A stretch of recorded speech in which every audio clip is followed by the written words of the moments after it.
Anderson Cooper, AC 360, CNN weeknights 10 Eastern. Paul Wagner was freed late today from prison in Haiti. Wagner is an American volunteer who went to Haiti after January's earthquake and who was imprisoned on an accusation he kidnapped a 15-month-old child and turned him into a zombie. In other words, that he practiced voodoo on the little boy. In fact, the child was brought by his father to a hospital last February where Wagner was working. The boy was critically ill and died. The hospital issued a death certificate, and the child's body was cremated on site because his father said he had no money for burial. But that's when things took a nightmarish turn for Wagner. It was the father who made the kidnapping and voodoo allegation, insisting that his son was still alive. A summons was issued, Wagner was arrested, and held for the past few weeks in Haiti's dangerous national penitentiary, even though he was never officially charged by Haitian authorities. It was during a hearing before an investigative judge yesterday that the father's story apparently began to unravel, and Wagner now believes he knows the reason behind his horrible ordeal. I spoke with him exclusively a short time ago via Skype. Paul, it's great to see you free. How does it feel to be out of prison? It's awesome. Feels great.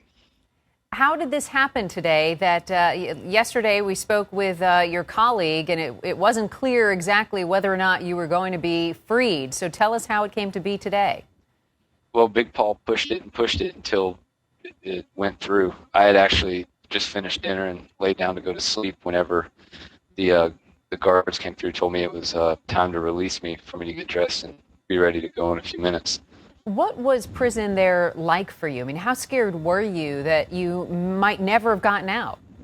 Well, due to all the delays, it was kind of beginning to look like it would possibly drag out for a long time and maybe even go, a bad direction. But the last couple days started looking a little better, so it kept my spirits up, and BP kept me up to date on what was going on the more we were able to see each other.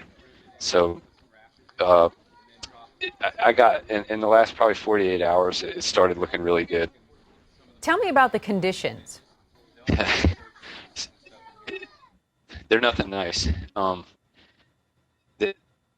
There's no light in there. Once the sun goes down, the only light that are in there is security lights that are lit up throughout the compound for the guards to see. There's nothing in the cells. We had a couple flashlights, and there's a bathroom which you're locked in your cell and not allowed to access till I think about 8:30 in the morning. They were unlocking the door.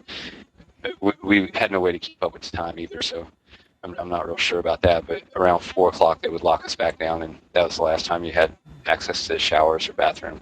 Why do you think you were actually accused of kidnapping this gravely ill child? I mean, even performing voodoo on him and turning him into a zombie. Why those accusations? Money. The father was just trying to extort, anybody he could for whatever amount of money he could get.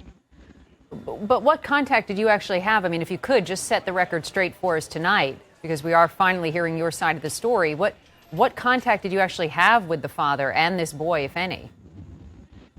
Well, the child came in February 23rd, about 1:30 in the morning, 2 o'clock after a 4.7 earthquake. And the doctors and nurses that we were working with proceeded to try to help him. He passed away, was placed in what they were calling a morgue at the time. And the father was told that he was allowed 12 hours to pick up the child, which was hospital policy, because there was no refrigeration, no cooling system in this, what they called a morgue. So I gave him my phone number in case he wanted to come pick the child up to have a funeral, some kind of closure.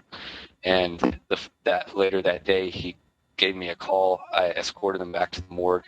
He's seen his child, insisted that he didn't want to take him and wanted the hospital to incinerate him. And that was your first contact with the father? Yes. So are you planning to stay in Haiti, or are you planning to leave? Do you feel safe there? I would like to stay and keep working, but due to the circumstances, I think it would be good to get out of here for a little bit and see what comes of this. And after that, we'll make plans and move on from there. All right. It really has been an amazing story that we will continue to follow. Paul Wagner, thank you. Thank you.